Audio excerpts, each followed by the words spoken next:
Morning. I want to welcome you all this morning to our cooperators meeting. For those of you I have not met yet, my name is Ben Fisk. My partner Don Howard and I are the liaisons for the team. Brandon Eager is also here helping us, and we appreciate that. To start things off with this morning, I want to make sure you all know who our immediate team members are. We're not going to go through all the introductions again just for sake of time. But I do have a sign-in sheet. I need only those of you that have not been here before or who have not signed in. We just need your information. I promise I'm not taking attendance with this, so if you're already on our sign-in sheet, that'll work. So let me at least start it here. Again, only those that have not signed in before, please sign in. Again, thank you all. Again, this is a very important meeting. As I mentioned on day one, we will do this meeting as long as there's a value to all of you. So that's a promise from us to keep you informed. So to start things off with, we'll get right to operations and give you a rundown of where we're at. Good morning, Dave Gesser, operations trainee. So again, for those that weren't here yesterday, this is an IR flight, which is infrared from last night. So acre-wise, we're sitting at 13,253 acres. So from yesterday's meeting to today's, just over 200 acres is what the growth was.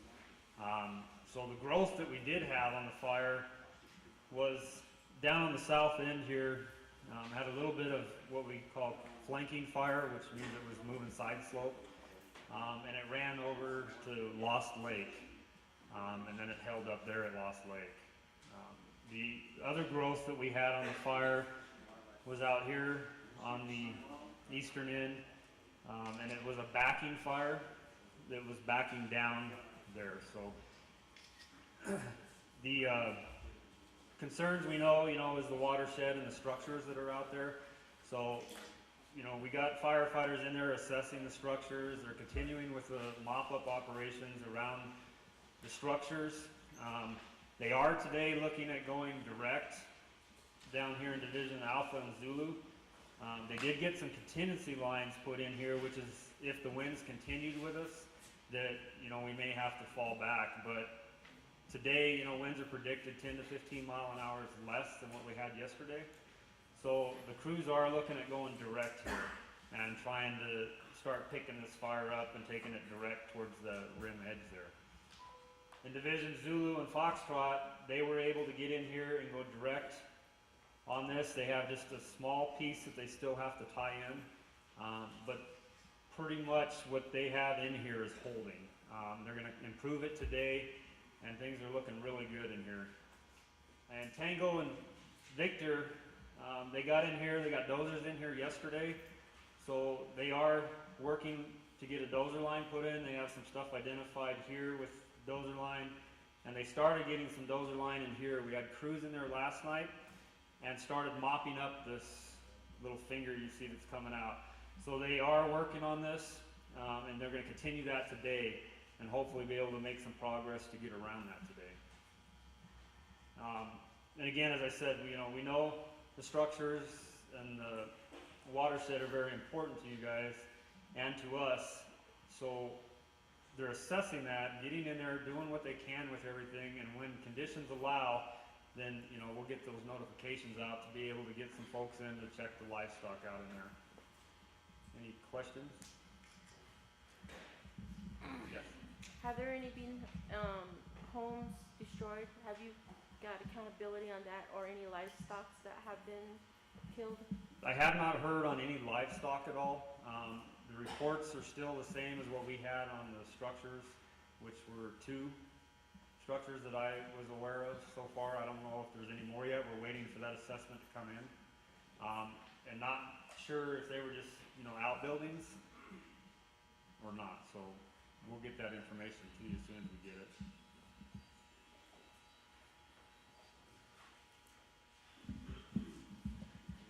Yes. Is there a telephone number that people can call if they see wildlife that are like stranded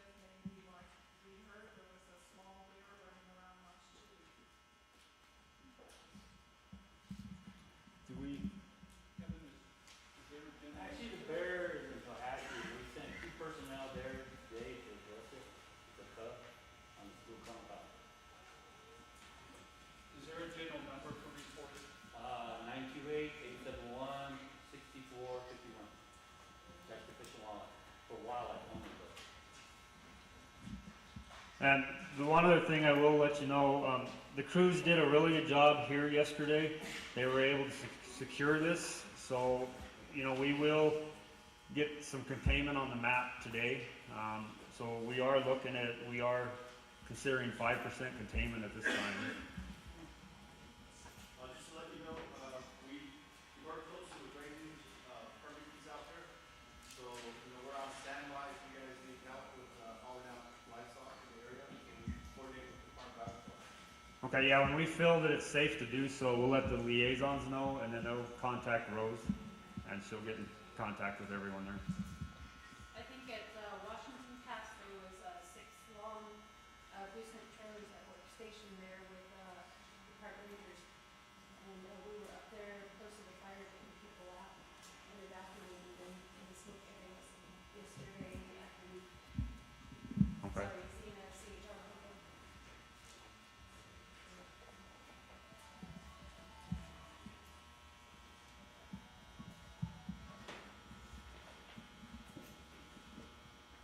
Thank you.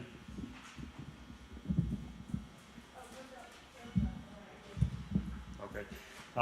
As far as aviation goes, today they were able to get up at, I believe it was 8 o'clock. So they were up over the fire at this time. The helicopters are working in here with Charlie and in the Zulu area at this time so that they can get in here and go direct on this. So with the winds predicted a lot less, we should be able to fly that aircraft a lot longer today. We're hoping that we can get them flying all day today in there.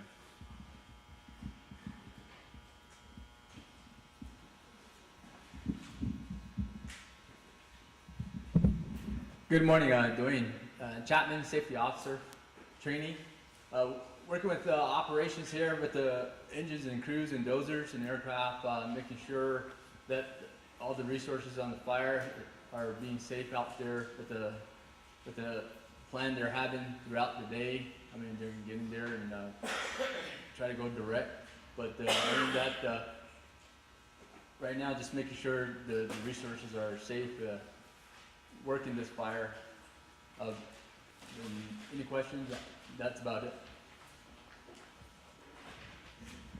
Dwayne, Yes, I have so, a question. We discussed this morning at the site. all right. We meaning the federal and the nowadays, are we anticipating to have more heavy machinery that will go to, let's say, if you have a bulldozer or backhoe to be parked at, like Crystal? That was one of the questions that we went through. So in that case, that we already designated the area. All right, hold on, the ops is coming here.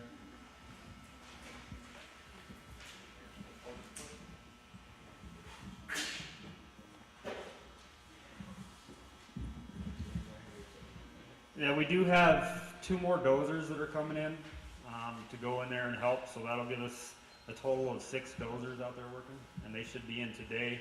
We also had 3 more Type 2 IA crews coming in today. Okay, just for your information, we've designated a location there on the ground pistol, where if need be, you want to temporarily store it, then you can move up to the site. Okay. I know they're storing a lot of them out there at their drop point locations, and then the transports are staging at the spike camps that we have established currently. And also I was informed, just so you guys know, they did order in the VLAP, which is the very large air tanker, so they will be flying some retardant on this morning. So. Any other questions?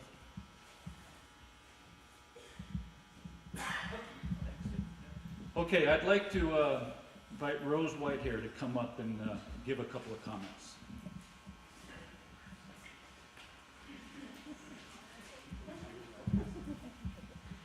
Ja, het ei binnen. Good morning, everybody. Thank you for showing up and being here and being a part of this. I was asked to go ahead and just provide some comments and updates from the Navajo Nation side. Yesterday, one of the big things that we did was we were able to arrange a flyover, and that was with all of your help and with the National Guard, Governor Martinez, and also with President Shelley and Vice President Rexley Jim. So we were able to actually fly over these sites. And one of the things that Governor Martinez has mentioned, and I want to echo that, is that the majority of the fire itself is hot spots, if I can use that correctly, if I can use that term correctly. They're just bits and pieces here and there. So when we flew over it, I was expecting to see something like what you normally see in other fires, where the whole hillside is just completely wiped out and all the trees are gone, but it's not like that. Here, there's just bits and pieces of red embers burning here and there all over the place. So even though you see the smoke makes it look worse than what it actually is. So I want to echo that, and it's not as devastating as what I had been picturing in my mind until I had seen it, and so I want to share that with you. So that was one of the things that I wanted to just make sure that I echoed that statement from Governor Martinez's office. The other thing that I wanted to echo again was we've shared our information on donations management and our listing with the PIOs of the Incident Management 3 team. So again, continue to keep working with the PIOs of the team. Make sure you continue to use the Assayii Lake Fire Facebook page. That's the only place that we want to make sure that we get the most accurate information to. I'm doing everything I can to keep everybody updated. However, at the same time, I also want to continue to make sure that you are on their PIO listing as well. And that's the reason why they want to make sure that they have your contact information on that sign-in sheet. So if you want to make sure that you get the most updated information, please sign in on that sign-in sheet. The other thing I want to remind everybody too is make sure that you at least give us a post of what's happening here in this incident command post. We had to move from the other side because it's just getting too big. These guys they're needing more space, and not only that, but we need to be able to have a little bit of space where we can hear each other as well too. So that's the reason why we're here. The other thing that we're making sure that we're sharing with everyone is just the press releases that are coming out of here, and also again the information that we're sharing through donations management. Red Cross is assisting us with that, and then also at the same time we also have volunteers coming in from the different chapters that are also assisting, so I want to thank our local chapters as well. Law enforcement, I also want to thank them as well, but again, we still need to make sure that we work directly with Will. So we need to make sure that we work directly with Will, because we have to keep accountability. Same thing with, I did get some information back from EMS, and I want to thank you guys for being out there and being with our teams. So what we did is when we flew over the mountain, we landed at Newcomb School, and I really want to commend Newcomb School. I don't know if anybody's here from the area, but that is that is a stellar shelter setup. It's amazing. I was blown away. So if you guys want to see really good evacuation shelter, that's the way to do it. They have everything down to a T. So what I'm going to do is the documentation that they're handing out at that shelter, I want to make sure that I share that with the other shelters as a fine example of what they should have within their releases and within the information that they provide to the public. From there, we went to Nashchiti, and Nashchiti community, they were very happy to hear that we were there to be able to spend some time with them. At the same time, I did spend some time talking with the people, boots on the ground, and the people that were affected by the fire. And of course, it's heartbreaking, because it's, that's our home. This is our lands, and it is hard. But I want to thank everybody for all your hard work, and you guys are doing a great job.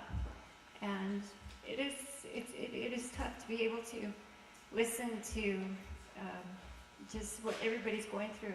But they really, really appreciate all the hard work that all of you are doing, CHRs, law enforcement, EMS, wildland firefighters, Navajo Nation Fire and Rescue, all of you guys, forestry, Department of Ag, they really, really do thank you.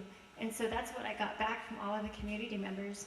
So please give yourselves a pat on the back. I know it's a thankless job, But really, I want to say thank you on their behalf because they were so happy to see us, and I want to share that with you. Okay? Yeah. Thank you, Rose. Rose has been wonderful to work with. You have great representation there. Next, I'd like to bring up our incident commander, B-Day. Good morning, everyone. Again, thank you for attending. I think these meetings are beneficial not only for information sharing to you, but certainly back to us with that. So a couple things I want to echo. Structures. We understand that there's still some questions out there as far as what structures have been affected on that. We understand the need for that information. I think today will be a good opportunity for the operations to really get a good assessment of that. So we hope to have some hard information back to you, hopefully by the end of the day, as far as the status of those structures. I also want to mention that with the operations going on out there, they've done a great job of really identifying where they can make a stand on this fire. And I think today, the winds are still high, but I think they're not as high as they have been for the last couple days. So I really think that we can be able to put some black. Now, when you see black line on here, that means we've got it contained. We feel comfortable that that fire is going to stop spreading. Right now, all you see is red. So look for the black line because we should start putting some more black line on here. Okay, so this is the color of this really indicates the status of that fire. So if you have any questions of why we picked red, obviously it's uncontained. We don't have any sort of line around it. But when we feel that we've got a really good handle on it, we'll start putting some black line on it. So keep an eye on that map. Hopefully tomorrow we'll get some containment on it. And again, that's just for the great work that's been done out here. And to support the operation, I want to really say the chapter houses have been really incredible and really have given us the assistance to be able to be successful out there. So again, we are very appreciative of what you guys have done for us. And also with the cooperation, because it was after our meeting yesterday, evacuations. That word came up again yesterday. And it came up, I believe, into several areas, but Crystal.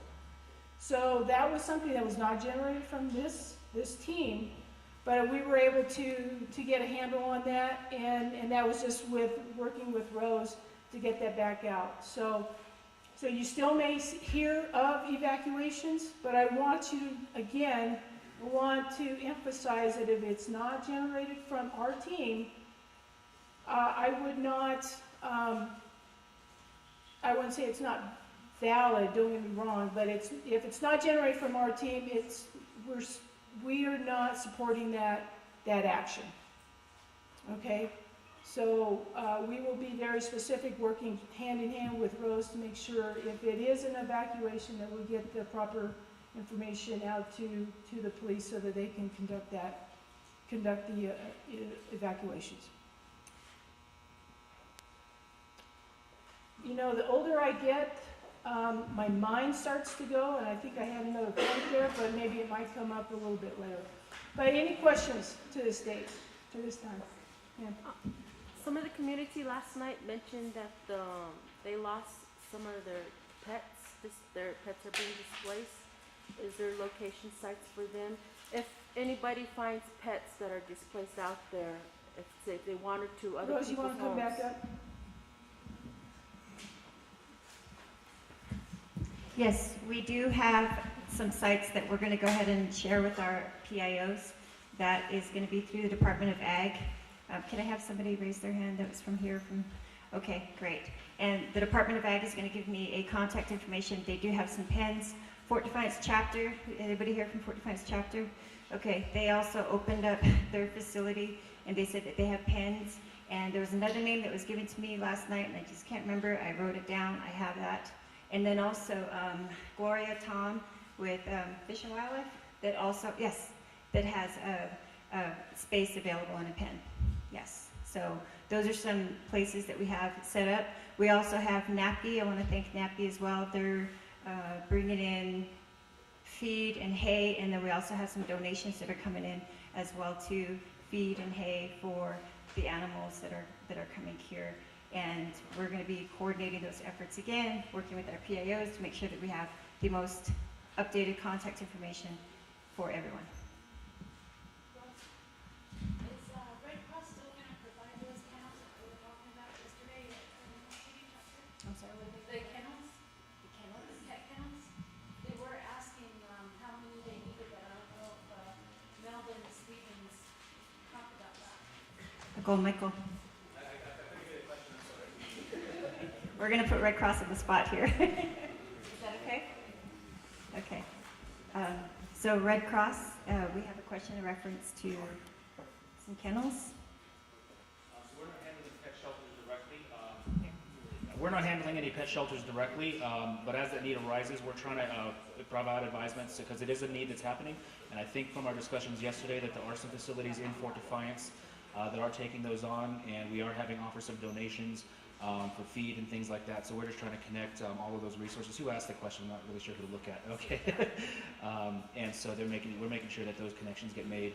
We're working with Rosa's staff to take that information and then put those pieces together. So that's kind of where that stands currently.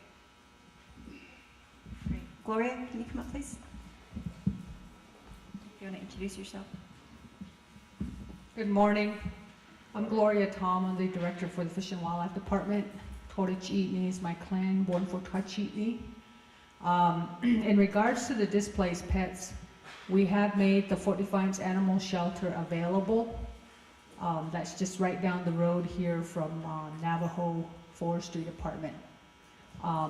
Also, with the livestock issues, we do have the Department of Agriculture involved in our planning team over here. What I would like to suggest or recommend is that all of these requests for displaced pet assistance and livestock assistance be funneled through our operations center here. We can't just go and start going in and start looking for animals. We have to clear that with the security group on the other side. Because there are still some risk out there. We don't want to send anybody out there and have them get into a difficult situation. So please inform your chapters or your contacts that we're taking those requests over here. And we are working on a phone line, but you're free to call me. My cell number is 928-401-1606. Thank you. 928, can you repeat that again? 928? 928-401-1606. Yes, sir.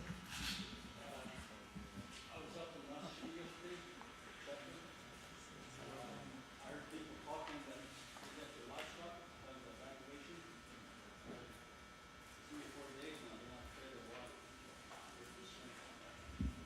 Okay, the comment is that at Nashchidi chapter, there's people saying that they left their livestock penned up on the mountain and they haven't been fed or watered in 4 days.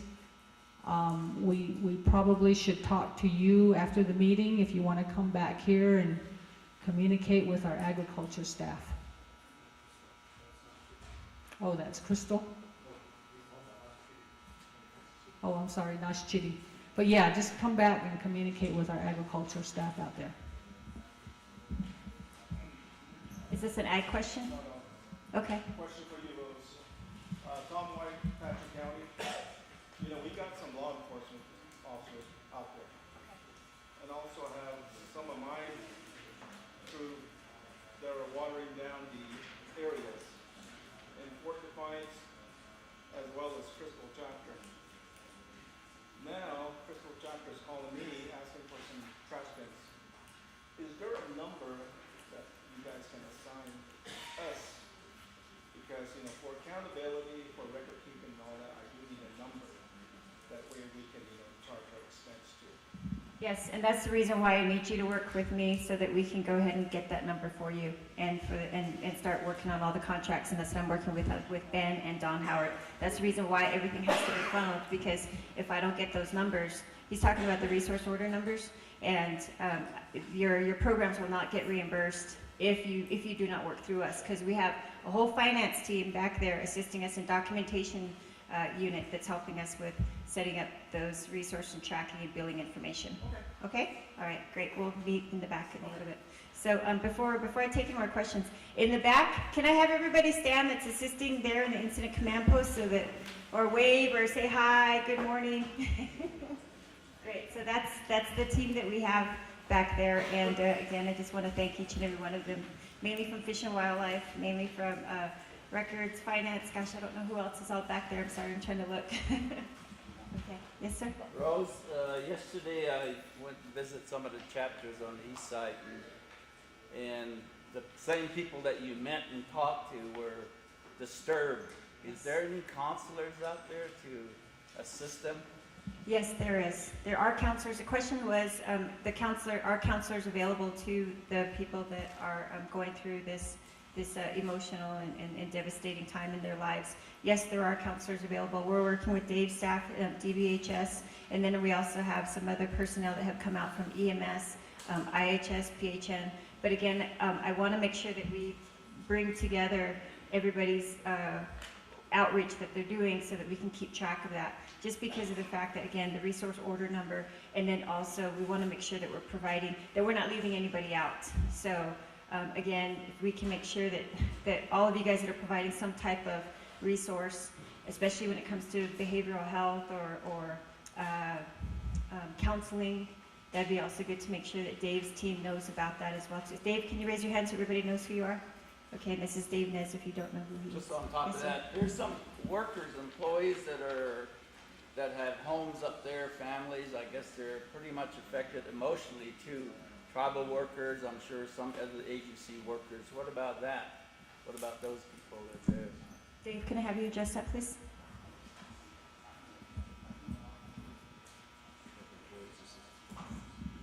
Yeah, good morning.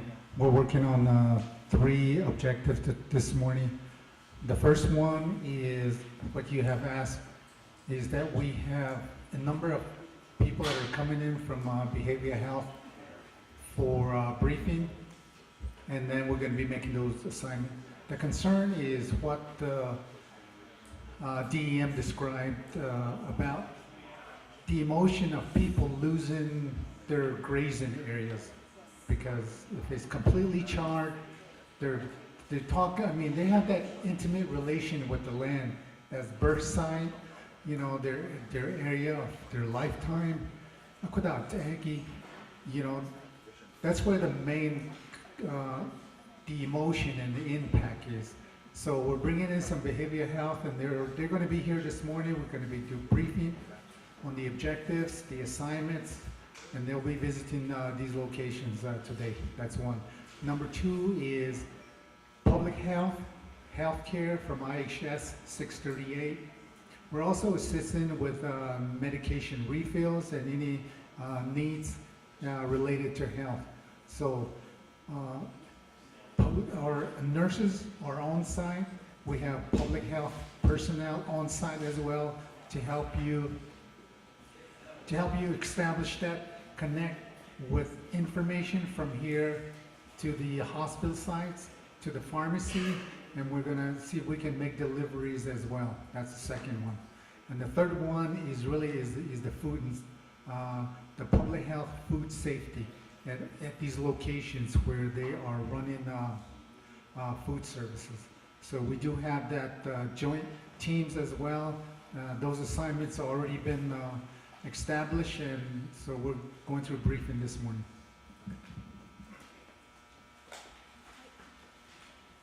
I'd also like to make sure that I give some time to Division Director of Land, or Program Director of Land Management. See what he was Hey, Ben.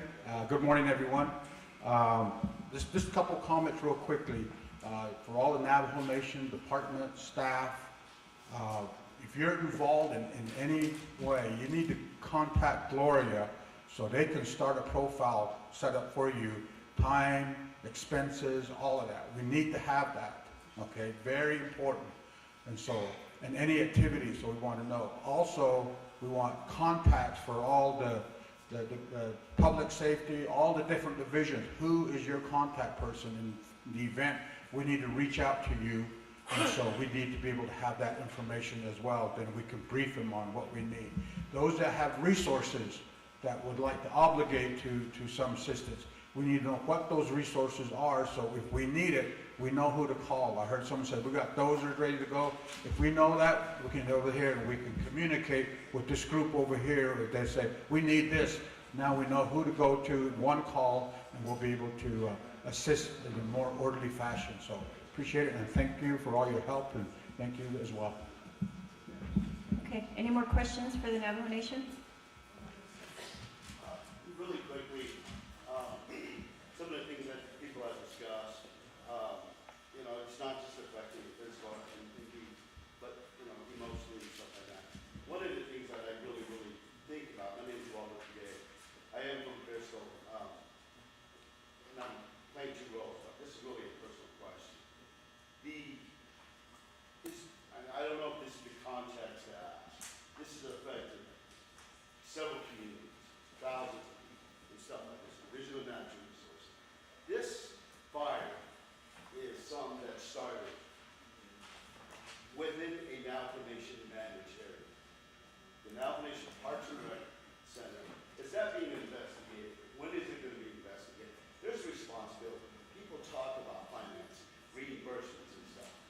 And, you know, people will ask us, especially in behavioral health, who started it, how we started, who do we address? You know, we just said, well, it's under investigation. But it is affected lives. Is it being investigated? Who started it? Is it the Navajo Nation? It's Division of Natural Resources. That is the division that manages. We saw a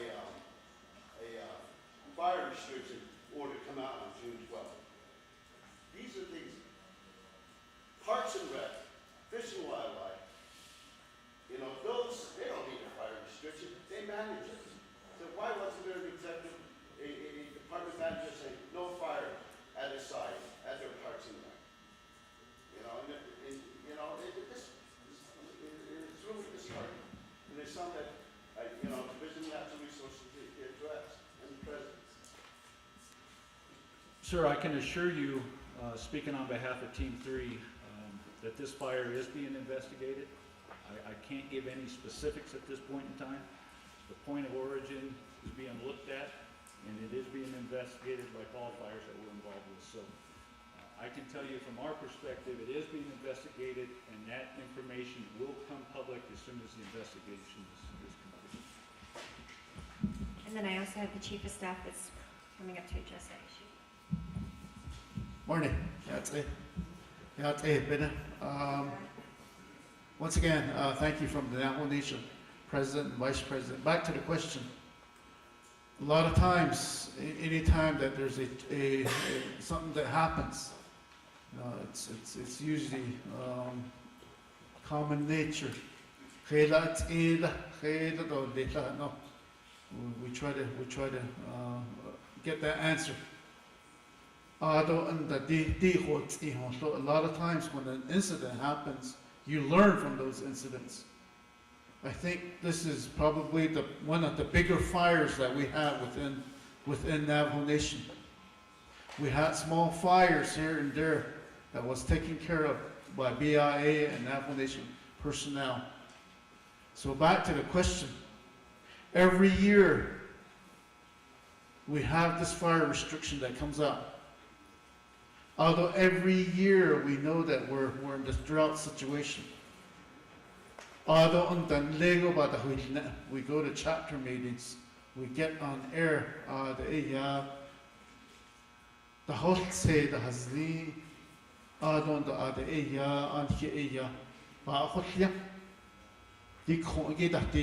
you know, there's been messages out there. Back to the fire restriction. The day before this incident happened, a fire restriction came into play. There was a fire restriction that was issued. The forestry department, I don't know if anybody's here from forestry. Forestry department, you know, they have some sort of a gauge that say that, you know, you're in this zone. So during that time, that week, the week before the fire, you know, that document was put together. So President signed the document on June the 12th, and then the fire started on the 13th. So during that time, we also had the PIO do the press release, also public information, that there's fire restriction. And then that fire restriction talks about no open fires. And at community meetings, one of the things that we cover is we're in the season where we have the ceremonial. And if you're going to have that, make sure that you get a permit, and making sure that you notify proper officials that you're going to have a ceremony in that area. That way, you know, close watch can be done in that area. So, but I didn't get the question that came up. You know, how does this work? Fire restrictions. President, they put an order on that fire restriction the day before the fire. Thank you, Chief. So we're not going to be able to take any more questions just yet, but I do want to remind all of the enforcement officers, make sure that you work with Will. Will, can you raise your hand again? So can I make sure that you all work with him? He's back there. So before you take off to the field, make sure that you let him know what we're doing.